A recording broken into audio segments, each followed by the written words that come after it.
Hello friends, इस video में मैं आपको फंक्शन के बारे में बताऊंगा। What are the function.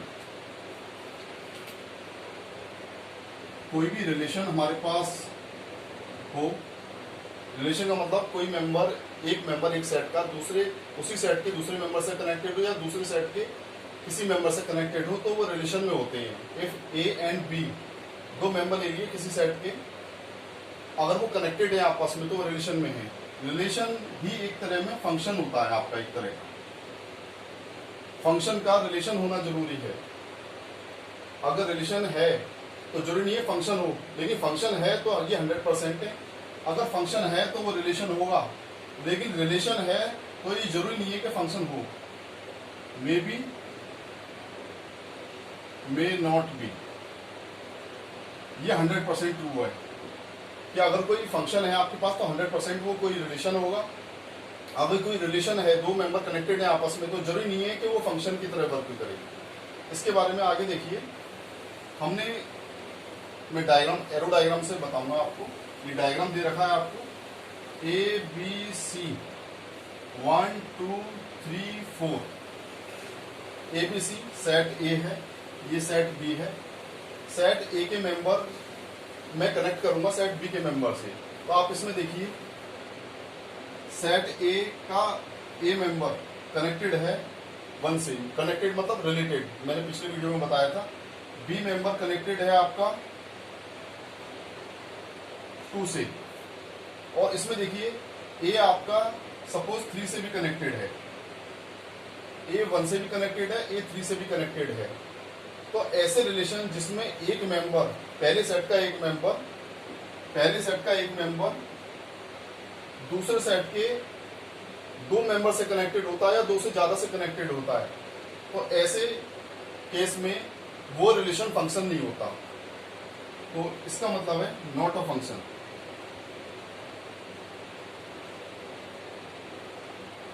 और सी आपका सपोज 4 से कनेक्टेड है, लेकिन यहां पर ये प्रॉब्लम हो गई कि ये आपका रिलेशन में तो है, रिलेशन में ऐसा पॉसिबल है कि एक मेंबर पहले सेट का दूसरे मेंबर सेट के दो मेंबर से कनेक्ट हो सकता है, लेकिन फंक्शन में ये पॉसिबल नहीं है। एक मेंबर अगर 1 से कनेक्टेड है और एक यही ए मेंबर आपका 3 से कनेक्टेड है, तो रिलेशन में ऐसा पॉसिबल है, फंक्शन के केस में ऐसा पॉसिबल नहीं है। तो ऐसा केस आपका फंक्शन नहीं हो सकता कभी भी। रिलेशन तो है लेकिन फंक्शन नहीं है, पहली चीज ये नोट कर लीजिए आप। इसके बाद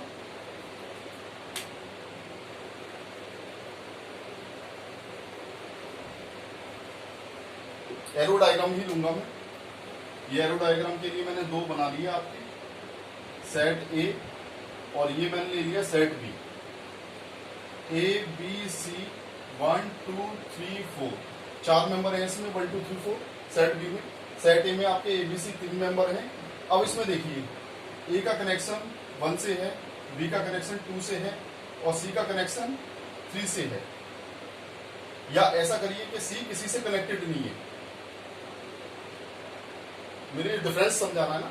तो सी आपका किसी से कनेक्टेड नहीं है, ए का कनेक्शन 1 से है, बी का कनेक्शन 2 से है। तो सेट बी में एक या दो मेंबर छूटे रह सकते हैं, उस केस में फंक्शन हो सकता है। लेकिन सेट ए में अगर एक भी मेंबर ऐसा मिला हमें जो किसी से भी कनेक्टेड नहीं है,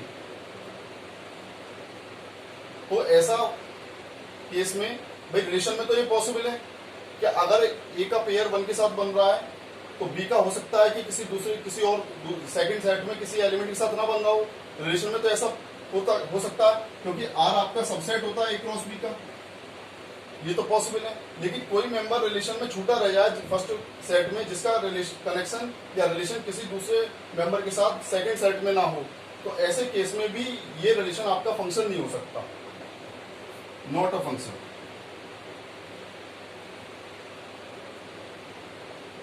ऐसे केस में भी फंक्शन नहीं हो सकता। तो फंक्शन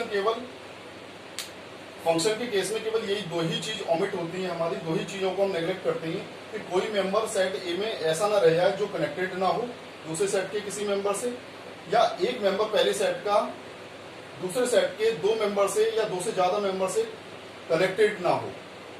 ये दो केस छोड़कर बाकी सारे रिलेशन आपके फंक्शन होते हैं। ये हो सकता है कि सेट बी में आपके एक या दो मेंबर छूटे रह जाएं। अगर एक मेंबर छूटा रह जाएगा, कम से कम एक मेंबर छूटा रह जाएगा जो किसी की भी इमेज नहीं है, तो ऐसे केस में वो फंक्शन आपका इनटू फंक्शन होता है, और सारे मेंबर अगर इमेज होते हैं तो वो आपका ऑन टू फंक्शन होता है। ठीक है, नेक्स्ट वीडियो में मैं इसके टाइप्स के बारे में बताऊंगा, डिस्क्राइब करूंगा, तो ध्यान से देखिए। और आपको पसंद आए मेरा ये वीडियो तो सब्सक्राइब करिए, लाइक करिए और शेयर करिए। थैंक्स।